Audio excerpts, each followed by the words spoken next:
What would you do if the ocean spoke your name? If the darkness beneath the waves answered in a human voice? In Blackwater Cove, it's happened before. And those who answered never came back. Northern California, 1983. The road to Blackwater Cove curled along the cliffs like a scar. Mist pressed low against the windshield, blurring the line between sea and sky. Somewhere below, the Pacific crashed against the rocks. A steady, ancient heartbeat that felt too alive, too deliberate. Dr. Henry Clark drove in silence, his wipers smearing fog across the glass. He was a geologist, not a dreamer. His work was measured in layers of stone and data sheets, not legends whispered by fishermen. But still, there was something about this place. A heaviness in the air, a pressure that settled in the chest like a held breath. The town itself was barely a handful of houses scattered along the coast. Locals said the storms here came without warning, swallowing boats whole. The wind carried strange echoes, and the sea sometimes glowed in the dark. Henry didn't care for stories. He was here to study the collapsing cliffs, nothing more. He found a room at a weathered house at the base of the hill. Its owner, an elderly Mexican woman named Rosalia Mendoza, greeted him quietly. The home smelled of wax, old incense, and corn tortillas. "Dr. Clark," she said softly, "you're working near the cliffs?" He nodded. "By the lighthouse, yes." Her eyes narrowed. "Where the Blake Mausoleum stands?" "Probably," Henry replied, surprised she knew it. "The old ruin." Rosalia crossed herself. "You should not go there after sunset." He smiled, thinking she was joking. "Why? Is it haunted?" Her expression didn't change. "They don't like to be disturbed." Later, when he unpacked his equipment, her words still lingered. "They don't like to be disturbed." He almost laughed at himself for remembering them. Science, he reminded himself, had no patience for ghosts. Outside, dusk thickened into a cold gray fog. The world turned smaller, swallowed by vapor and silence. Even the gulls were gone. Henry stood by the window, watching the outlines of the cypress trees fade into the mist. Below, the ocean roared. Steady, rhythmic, endless. Then he heard it. A single, drawn-out note, rising through the sound of waves. Deep and resonant, like a pipe organ buried beneath the sea. At first he thought it was the wind in the rocks, the groan of metal from some forgotten wreck. But the tone shifted, not random, not mechanical. It breathed.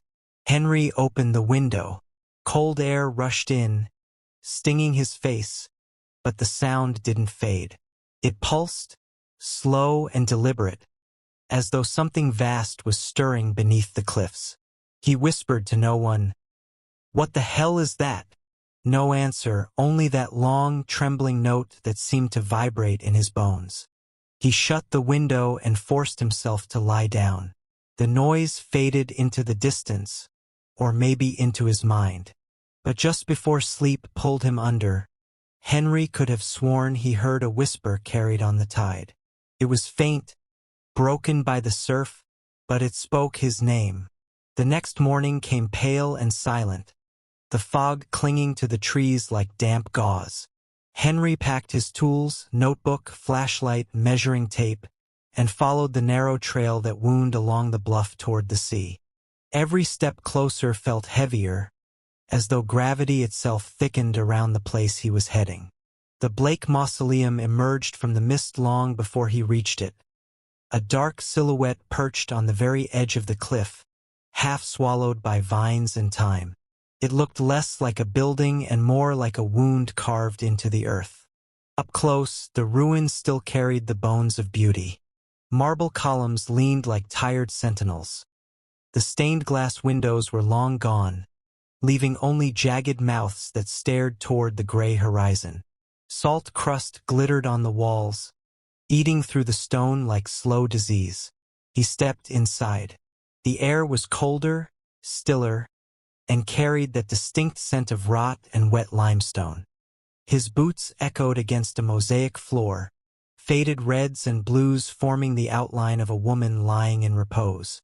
Her face was almost erased by moisture. Henry lifted his flashlight. The beam caught on something scratched into the marble wall. Letters, roughly carved but deliberate. "Do not wake her." He froze. The words were old. The grooves softened by time, filled with salt and grime. Whoever carved them had done so with care, maybe desperation. In the far corner lay a heap of rusted metal and shattered glass. When he brushed off the dust, he realized it wasn't debris but the remains of some mechanism. A complex construction of gears, levers, and tarnished brass fittings. It looked almost like a clock, or perhaps a lamp meant to burn forever. He took notes in his journal, possibly an old ventilation system or mechanical lift for the sarcophagus. Parts of it still magnetic. Design unusually precise for the 1890s. He hesitated, then added a final line. Note, faint humming when near the wall. Could be resonance from the wind through the structure. But the air was perfectly still. No wind, no movement. He knelt to take a closer look at the mosaic, brushing away damp dust. Beneath his fingers, the tiles were cold, far colder than the rest of the stone. The pattern seemed to ripple under the light, almost shifting when he blinked. For a second, he thought he saw something pulse beneath the floor, like a faint heartbeat trapped in marble. Henry straightened, uneasy. The silence pressed in. He took one last photograph of the inscription, then turned toward the exit. As he crossed the threshold, the beam of his flashlight flickered once, twice, and in that stuttering light he thought he saw movement deep inside the chamber. Not shape, not shadow, just displacement like the room exhaled. He stopped. The cold thickened behind him, a soft gust brushing his neck. And in that heavy quiet, something breathed. Not loudly, just a single, slow inhale from somewhere inside the stone. Henry froze, heartbeat roaring in his ears. He waited, holding his own breath until his lungs burned. Nothing followed. The silence returned, perfect and unbroken. He forced a laugh that didn't sound like his own and stepped outside. The fog had lifted slightly, revealing the gray shimmer of the ocean below.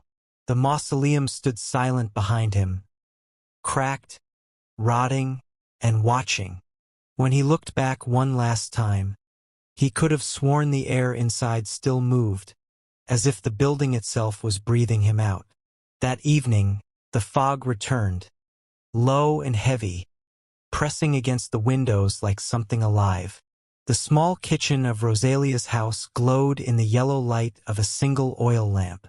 Henry sat at the table with a cup of bitter coffee while his landlady stirred a pot of soup in silence. After a while, she spoke, her voice soft but deliberate. "You went to the mausoleum, didn't you?" Henry looked up, surprised.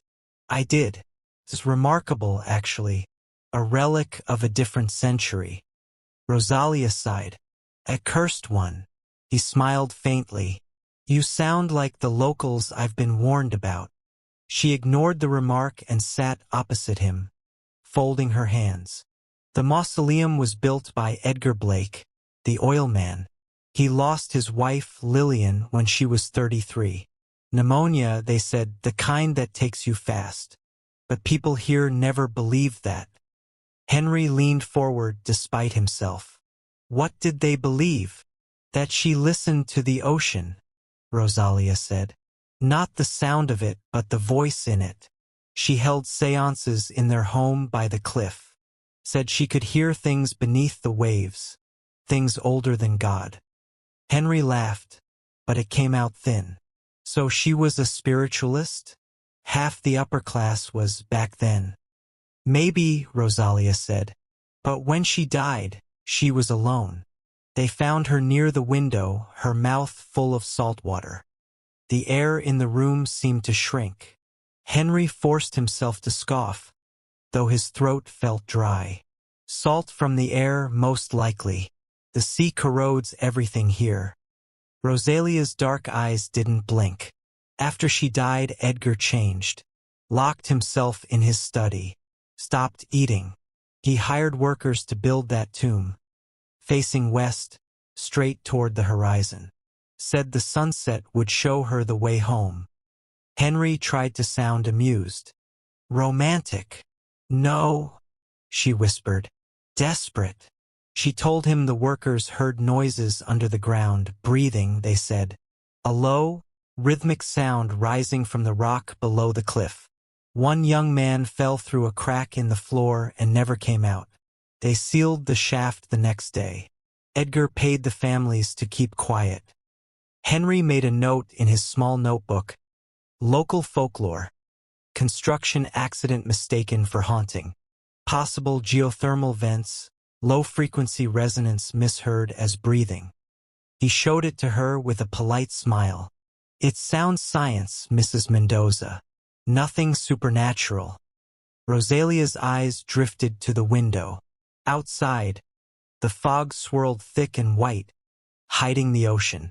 Science can explain many things, she said quietly. But not everything that breathes has lungs. Henry said nothing. The clock ticked once, twice. Somewhere far below the hill, the sea gave a slow, rolling sigh that made the dishes on the shelf tremble. That night, when he finally went to bed, sleep came in fragments. He dreamed of the mausoleum, its ruined columns bathed in moonlight. The air was wet, thick as oil. In the center stood the marble sarcophagus, no longer empty. Something inside moved, rising and falling with the rhythm of breath. He couldn't move, couldn't look away. The stone lid quivered like flesh. A sound, low and intimate, filled the air. The unmistakable sound of someone breathing in their sleep. He stepped closer, compelled by some terrible fascination. The marble turned darker, moist, as though veins pulsed beneath it. The breathing grew louder, more urgent, almost human. Henry reached out a shaking hand. His fingers touched the surface, cold, slick, alive. Then the lid exhaled. A burst of air, damp and warm, hit his face with the smell of salt and decay. He stumbled back, gasping, and woke in darkness. The room was silent. His sheets were wet with sweat, his heart hammering against his ribs. He sat there listening, forcing himself to believe it was only a dream. But beneath the open window, faint and patient, the ocean breathed back. The next morning, Henry returned to the mausoleum with the weight of reason on his shoulders. The fog had burned away, leaving a sharp, blue sky that almost felt too bright for the ruin below. He told himself that sunlight would drain the strangeness from the place, that daylight, more than logic, could drive out superstition. He unpacked his instruments beside the collapsed archway. A thermometer, vibration sensors, a small portable seismograph. The metal gleamed against the pale stone. Inside, the air was heavy and still. He placed one probe near the entrance and another at the center of the chamber. Within minutes, the readings began to shift. Outside, 28 degrees Celsius. Inside, 9 degrees Celsius. No wind. No shade deep enough to justify it. He jotted a note. Possible airflow from subterranean cavities. Underground fissures may create natural cooling effect. He wrote it twice, as if repetition could make it true. When he leaned against the wall, his palm brushed over deep gouges carved into the stone. Dozens of them, crossing and overlapping like scratches from claws. The edges were smooth, aged, but the shapes felt purposeful, almost rhythmic. He photographed them carefully, flash flaring against the damp marble. Every click of the camera echoed too loudly, as though the space swallowed sound and gave back nothing. At one point, he thought he heard something faint, a vibration beneath the floor, a hum that matched no pattern on his sensors. He bent down, pressed his ear to the cold tile. Nothing, just silence, thick and perfect. In his journal that evening, he wrote, "Temperature drop likely due to hidden vents or air pockets. Scratches. Human in origin, perhaps from looters. Building otherwise structurally stable." He paused, then added a smaller line below it. "Strange acoustics. Possible harmonic resonance. Low-frequency interference. Check again." Later, in the small room at Rosalia's house, he developed the photographs. One by one, the images appeared in the red glow of the lamp, walls, cracks, marble dust. And then, on the third photo, the one he took of the central dais, a figure began to form in the chemicals. Faint, blurred, almost erased by light, yet unmistakable. The pale shape of a woman in a long white dress, standing beside the pedestal. Her head was tilted slightly, as if listening. Henry blinked, heart tightening. He leaned closer. The outline was there, translucent, incomplete, and behind her, the floor tiles seemed to ripple outward, as though something beneath the stone had just taken a breath. He tore the photograph from the line before it dried, staring at the smudged image under the flickering bulb. The air in the room felt suddenly colder. Outside, the ocean murmured, as if amused. Sleep came to Henry like an ambush. He wasn't sure when the line between exhaustion and unconsciousness blurred, only that he fell into it suddenly, as if the ground beneath his thoughts had collapsed. In the dream, the air smelled of salt and stone. He stood once again inside the mausoleum, though it was whole now, untouched by time. Stained glass windows burned with orange light, painting the marble floor in red and gold. Somewhere, unseen, an organ played, slow, deliberate, like a heartbeat trying to remember its rhythm. He looked toward the dais. The sarcophagus was no longer sealed. The lid had slid halfway open, and from the darkness within came a faint, wet sound. Breathing shallow, uncertain, as though someone was learning how to do it again. Henry tried to move, to step back, but his body didn't obey. The air thickened, clinging to him like invisible water. The music grew louder, discordant. Something shifted inside the tomb. A pale hand, thin as bone and wet as kelp, touched the edge of the marble. Trembled once, then went still. When Henry finally managed to scream, no sound came out. His voice stayed trapped behind his teeth, muffled by the same unseen pressure that filled the room. He woke with a gasp, choking on air that tasted of salt. For several seconds, he sat upright in bed, drenched in sweat, staring into the darkness. His heart hammered so violently he thought it might burst. The faint glow of dawn crept through the window, painting everything the color of ash. He told himself it was only stress, the mind replaying fragments of the day, translating them into nightmares. But when he rubbed his eyes, his fingers came away damp, slick with something colder than sweat. He turned on the lamp. The bedsheets bore small, irregular patches of moisture. No smell, no color, just cold, as if mist had passed through while he slept. Outside, the waves broke against the cliffs in slow, deliberate rhythm. Between them, for just a heartbeat, came another sound, softer, closer. A breath. Henry closed the window and sat perfectly still, his notebook open before him. He began to write in shaky, cramped letters. Recurring dreams, mausoleum intact. Possible stress hallucination. Will return once more to confirm acoustic phenomena. He paused, staring at the final line. His hand trembled. Something is calling from beneath. He dropped the pen, shut the notebook, and whispered to the empty room. I'm not listening. But the sea outside exhaled, slow and steady, as if it already knew he was lying. The next day, Henry didn't go alone. He convinced a young geochemistry student, Nathan Holder, to join him. A bright, rational mind from Berkeley, eager for fieldwork and unburdened by superstition. Nathan's laughter and casual talk on the trail made the world seem normal again. Almost safe. Almost. The fog returned by noon, thicker than ever. The mausoleum loomed from it like the ribcage of a dead god, its marble walls streaked with salt and shadow. Nathan whistled low. Man, this place is beautiful. In a terrible kind of way. Henry smiled thinly. Terrible is a good word. They set up lamps and equipment inside the chamber. Nathan examined the carved floor while Henry rechecked his sensors. For an hour, the work was silent, routine.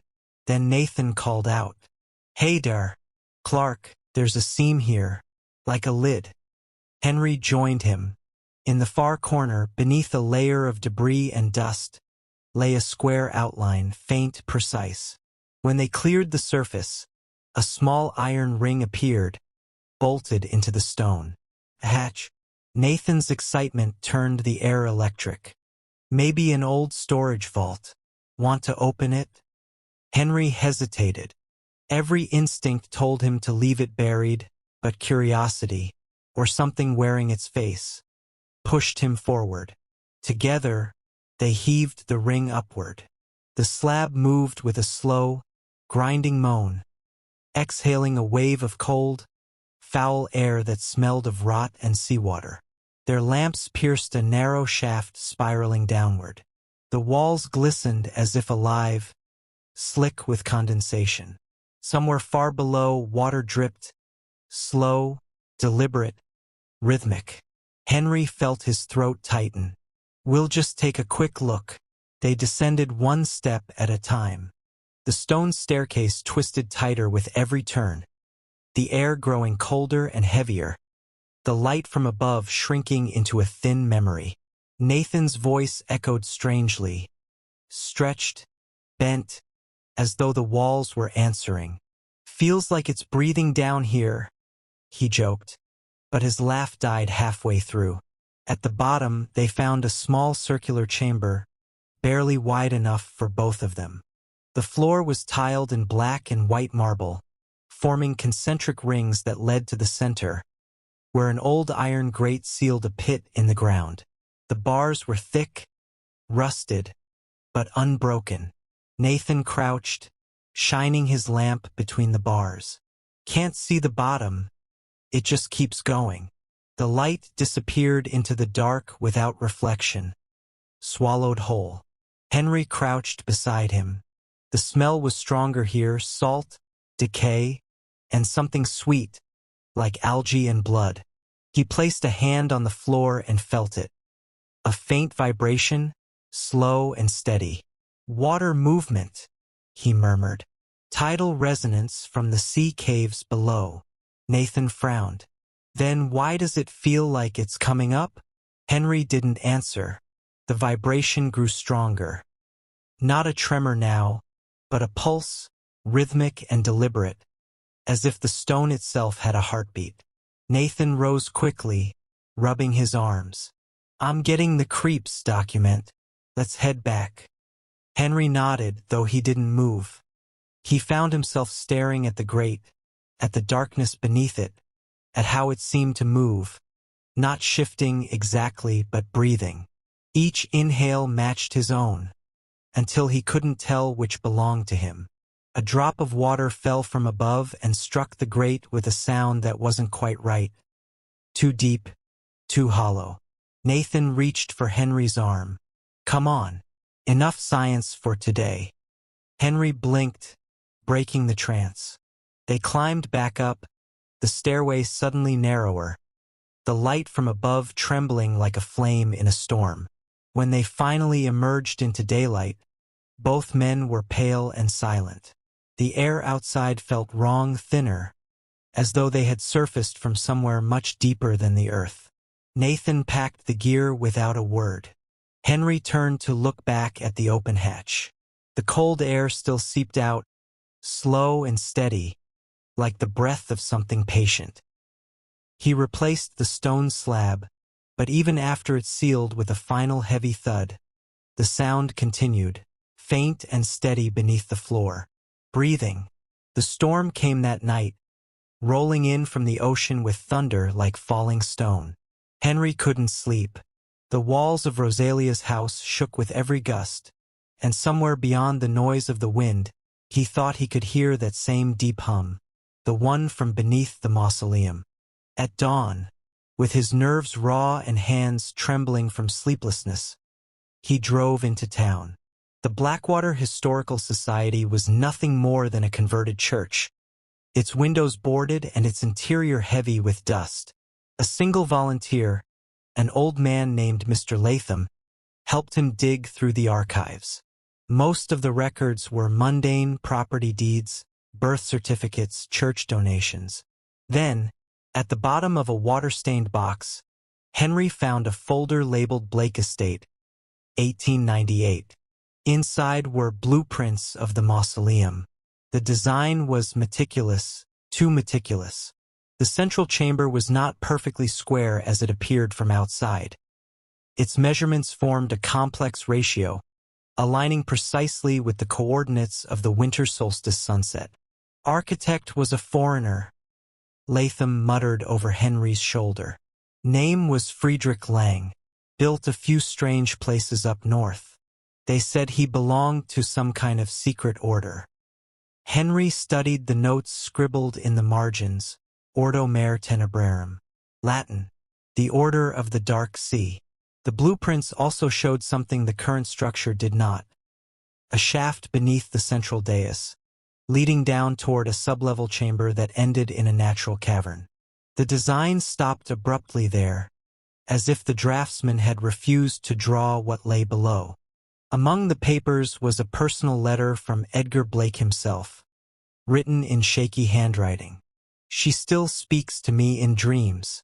The sea carries her voice through the rock. Lang says the passage must remain sealed until the alignment is complete. I will wait. I will listen. Henry felt a chill crawl along his spine. The words echoed too closely to his own experiences. The dreams, the sounds, the breathing. He folded the letter carefully, sliding it into his journal. Alignment, he whispered. Solstice alignment. Outside, the rain had stopped. The sea was calm again, deceptively calm. Before leaving, Mr. Latham said quietly, "You be careful out there, Doctor. People don't last long when they start listening to that place." Henry smiled thinly, thanked him, and walked out into the pale afternoon. But as he drove back toward the cliffs, he couldn't shake the feeling that every wave breaking against the rocks was counting down. A rhythm, a pattern, leading toward something that was waiting for him. Something that had already started to wake. By the next evening, Nathan had packed his things. His face was pale, his hands restless. "I'm done, Dr. Clark," he said quietly. "Whatever's down there, it's not geological. I can't shake it, that feeling like it's listening." Henry didn't argue. He only nodded, watching as the young man drove away through the fog, taillights fading into the gray. When the silence returned, it felt absolute, as though the whole coast had been waiting for the boy to leave. The sun sank early behind the clouds, and the world slipped into that half-light where everything looked both alive and dead. Henry tried to read, to write, to distract himself, but his eyes kept drifting to the window. The mausoleum stood barely visible on the cliff, its silhouette flickering faintly, as if something inside it moved with a light of its own. First, he thought it was lightning. Then he realized the glow pulsed in rhythm, slow and deliberate, the same rhythm he'd recorded from the vibrations underground. He told himself it was impossible. Then he grabbed his flashlight and coat and went out anyway. The path was slick with mist. The sea below murmured in long, broken sighs. When he reached the mausoleum, the glow was gone. But another sound had replaced it. Music. Low, fractured notes, like an organ half submerged in water, rising and fading through the stone. The melody was wrong. Too slow, too uneven, as though played by hands that no longer remembered how to be human. Henry stepped inside. His flashlight beam caught the pedestal at the center, the one that had always been dry before. Now, under the pale light, a wet handprint gleamed darkly on the marble. Fingers long, delicate, fresh. He swallowed hard. "Hello!" No response. Only the music, echoing faintly from beneath the floor. He moved toward the grate they had uncovered days earlier. The air above it shimmered, colder than ice. He reached down, loosened the bolts, and pulled. The metal groaned, then lifted, exhaling a stream of air so cold it burned. The flashlight beam trembled as he aimed it into the shaft. First nothing, just blackness. Then, from that endless dark, two small reflections blinked back at him. Eyes or something pretending to be them. He froze. The air vibrated, deep and slow, and the music stopped. Then came the voice. Not loud, barely a whisper, but it filled the entire room. It wasn't carried by sound. It was inside him, threading through every nerve, every thought. "Henry!" He staggered backward, the flashlight slipping from his hand, clattering across the floor. "I waited." It wasn't a threat. It was sorrow. Endless, patient sorrow. The kind that comes from something that's been alive too long. Henry wanted to run, to scream, but his body wouldn't move. The voice surrounded him, inside him, beneath his ribs. "I waited," it said again, softer this time. "You came back." The grate beneath him rattled once, then went still. When he finally found the strength to move, he turned and stumbled toward the doorway, gasping for air that suddenly felt too thick to breathe. Behind him, deep in the pit, something sighed, long, content, like lungs finally filled after a century of sleep. The rain had stopped by morning, but the world still smelled of salt and thunder. Nathan drove the narrow road back toward the cliffs, his knuckles white around the steering wheel. He told himself he was only going to retrieve Dr. Clark, nothing more. He'd left too suddenly, too afraid, and guilt had gnawed at him all night. Henry's car sat by the trailhead, door half open, keys still in the ignition. The fog was thicker here, rolling in waves that moved opposite to the wind. Nathan called his name once. The sound went nowhere, swallowed whole by the mist. He climbed the path toward the Mausoleum, his flashlight cutting through the gloom. The building stood half-shrouded, slick with dew, its cracked columns glistening like bone. The door was open. "Dr. Clark." His voice echoed inside once, twice, then faded. The air was colder than he remembered, wet enough to bead on his skin. A faint white mist rose from the floor, curling in slow, deliberate spirals. And beneath it a movement. Nathan crouched. Footprints, wet, fresh, led from the entrance to the far corner where the metal grate had been sealed days before. Only now it stood wide open. A thin breath of air rose from below, steady and rhythmic, like something sleeping far beneath the stone. "Henry?" he whispered. "You down there?" Silence. Then, faintly, from the pit, the low, drawn-out sound of the ocean. Not crashing, not waves, but breathing. Nathan shone the light down. The beam fell into darkness, met nothing. He leaned closer, squinting, and something caught the light. For half a heartbeat, it looked like water moving. Then a hand shot up from the blackness, slick, glistening impossibly fast, and seized the edge of the grate. His fingers were thin, translucent, the skin stretched like wet paper. Nathan stumbled backward, gasping. The hand twitched once, then slid back into the dark, leaving only a smear of pale residue across the stone. He ran out through the archway, down the path, not stopping until the mausoleum vanished behind the fog. When the police arrived the next morning, they found the same scene. Henry Clark's car, abandoned. The equipment scattered, the grate wide open. The floor inside the mausoleum was damp, as if the tide had reached it overnight. One of the officers swore he heard something.